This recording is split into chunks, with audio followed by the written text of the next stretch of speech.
UFC 307 में Alex Pereira ने अपना तीसरा टाइटल डिफेंस सिर्फ 175 दिन में कर लिया है और वेस्टर्न मीडिया में अब ये डिबेट चालू हो गई है कि ग्रेटेस्ट ऑफ ऑल टाइम की लिस्ट में हबीब से ऊपर चले गए हैं एलेक्स परेरा। और फाइट फैंस का मानना भी अब ये हो गया है वेस्टर्न वर्ल्ड में और रिपोर्टर्स का भी कि एलेक्स परेरा ने लेगेसी के अंदर हबीब की लेगेसी को ओवर पावर कर लिया है।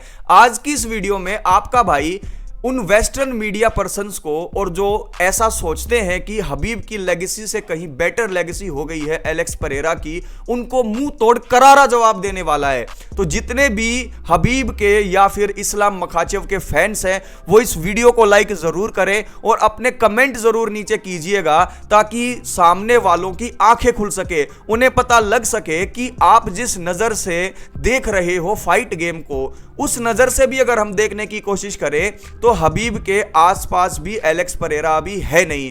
आज की इस वीडियो में आपका भाई हर एक उस पॉइंट का खंडन करेगा, हर एक उस पॉइंट के लिए अपनी दलील देगा जिसको लेकर एलेक्स परेरा को ग्रेटेस्ट ऑफ ऑल टाइम की लिस्ट में हबीब से ऊपर रखा जा रहा है। सबसे पहले तो हम यह देखेंगे कि वेस्टर्न मीडिया किन पॉइंट्स को लेकर, किन चीजों को लेकर इस बात के ऊपर बिल्कुल अड़ गया है कि हबीब से बेटर हो गए हैं एलेक्स परेरा। उनकी लेगेसी हबीब को जो है पीछे छोड़ चुकी है। फिर मैं एक एक बात को उनकी काटूंगा और उनको थप्पड़ मारूंगा, मुंह पर जवाब दूंगा उन्हें कि how dare you to say that Alex Pereira's legacy is better than Habib's legacy. Shut your mouth, stop your nonsense, बकवास बंद करो अपनी। मेरा कहना यह है, क्यों है चलिए एक बार हम देख लेते हैं वेस्टर्न मीडिया किन स्टैट्स को लेकर काफी उछल रहा है।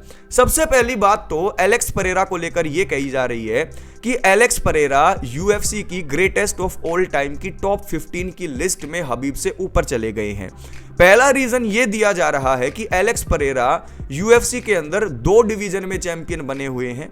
पहले वो मिडल वेट चैंपियन थे, उसके बाद वो लाइट हैवीवेट चैंपियन बन गए। लेकिन दूसरी तरफ हबीब अपने जीवन में, अपने करियर में सिर्फ एक ही डिवीजन में लाइट वेट में चैंपियन बन पाए, तो यहां पर एलेक्स परेरा उनसे आगे हो गए।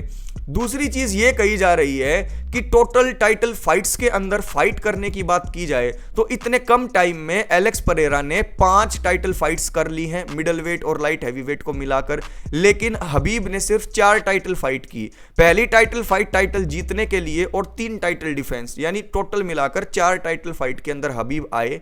इतने लंबे टाइम में सिर्फ एलेक्स परेरा 5 टाइटल फाइट में आ गए उनसे कम टाइम में। तीसरा पॉइंट यह कहा जा रहा है कि हबीब ने सिर्फ 2 एक्स चैंपियंस को हराया, आरडीए और कॉनर मैग्रेगर। लेकिन दूसरी तरफ अगर आप देखोगे एलेक्स परेरा को तो मिडल वेट के अंदर 2 चैंपियंस को हरा चुके हैं वो, शॉन स्ट्रिकलैंड और इजराइल अडेसानिया। लाइट हैवीवेट के अंदर वो 3 चैंपियन को हरा चुके हैं, यिरी पोराचका को हरा चुके हैं, यिरी पोराचका को हराया, जमाल हिल को हराया और उसके साथ साथ यान ब्लोविच को हराया। तो 5 चैंपियंस को हराकर वो चैंपियंस को हराने के मामले में भी हबीब से आगे बढ़ चुके हैं। और लास्ट उनका कहना यह है कि 3 टाइटल डिफेंस हबीब ने अपने पूरे करियर में किए, वो सिर्फ 1 साल के अंदर, 175 दिनों के अंदर, 6 महीने के अंदर ही करके दिखा दिया एलेक्स परेरा ने।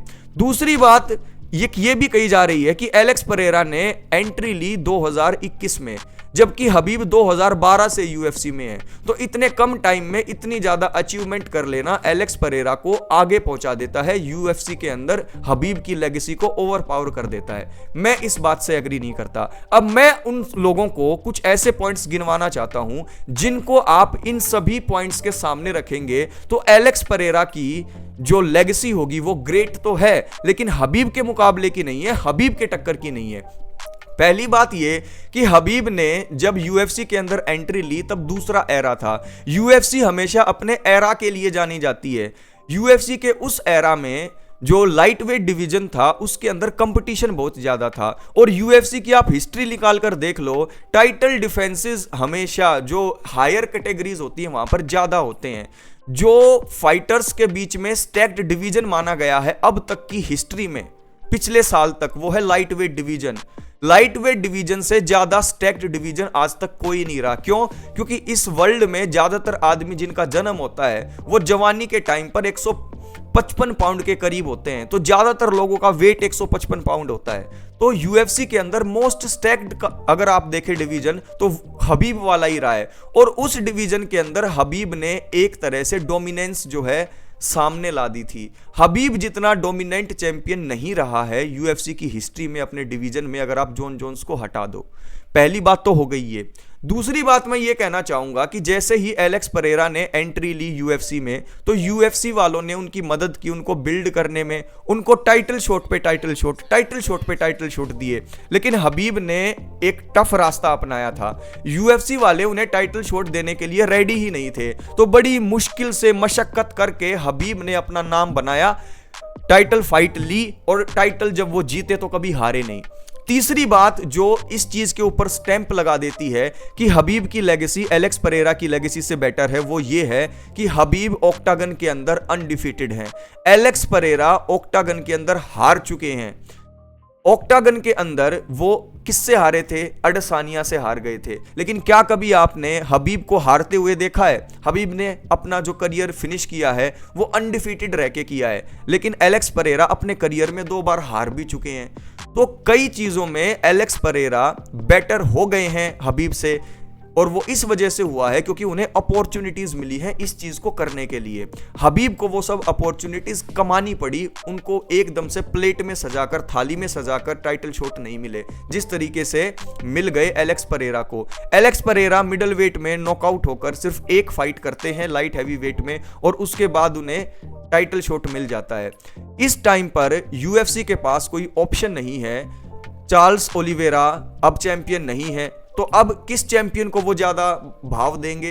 एलेक्स परेरा को, क्योंकि चार्ल्स ओलिवेरा और एलेक्स परेरा ही 2 ऐसे चैंपियंस थे जिनको वो काफी प्रमोट कर सकते थे। इस्लाम मखाचेव ने प्लान बर्बाद कर दिया, चार्ल्स ओलिवेरा को हरा दिया, तो अब एलेक्स परेरा के नाम को ही सबसे बड़ा चैंपियन बनाकर यूएफसी सेल आउट करने की कोशिश कर रही है। तो ये वेस्टर्न वर्ल्ड में खबरें उड़ना कि एलेक्स परेरा की लेगेसी हबीब से बेटर हो गई है, मैं इससे बिल्कुल एग्री नहीं करता। दूसरी चीज ये है कि जितने स्ट्राइकिंग के अंदर खतरनाक एलेक्स परेरा हैं, उससे कहीं ज्यादा रेसलिंग के अंदर खतरनाक मैं हबीब को मानता हूं। बहुत सारे ऐसे टेक्निकल स्ट्राइकर्स हैं जो दिक्कत दे सकते हैं एलेक्स परेरा को, और एलेक्स परेरा ने कभी डाइवर्सिटी को भी फेस नहीं किया है।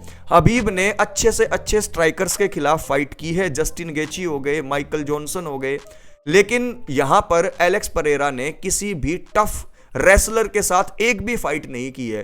तो आप इस डिसीजन तक पहुंच ही नहीं सकते कि एलेक्स परेरा की लेगेसी हबीब से बेटर हो गई, क्योंकि जब तक आप एक अच्छे रेसलर को नहीं हरा दोगे और कम से कम 2 या 3 टाइटल डिफेंस और नहीं कर लोगे, तब तक मैं एलेक्स परेरा को हबीब की कैटेगरी में नहीं रख पाऊंगा। अब आप मुझे बताइए कि आप वेस्टर्न मीडिया के और वेस्टर्न रिपोर्टर्स के फैंस के पॉइंट ऑफ व्यू से एग्री करते हो कि एलेक्स परेरा की लेगेसी हबीब से बेटर हो गई है, या फिर आप मुझसे एग्री करते हो कि no way, stop this nonsense, ऐसा कुछ नहीं है, आंखों पे से पट्टी हटाओ, Habib is the greatest champion ever produced. अगर आप कंपैरिजन करोगे एलेक्स परेरा के साथ तो मैं चूज करूंगा हबीब को। अपना पॉइंट ऑफ व्यू जरूर दीजिएगा, इस वीडियो को आग की तरह फैला दीजिएगा, लाइक जरूर कीजिएगा, कमेंट जरूर कीजिएगा। ऐसी ही वीडियोस आती रहेंगी।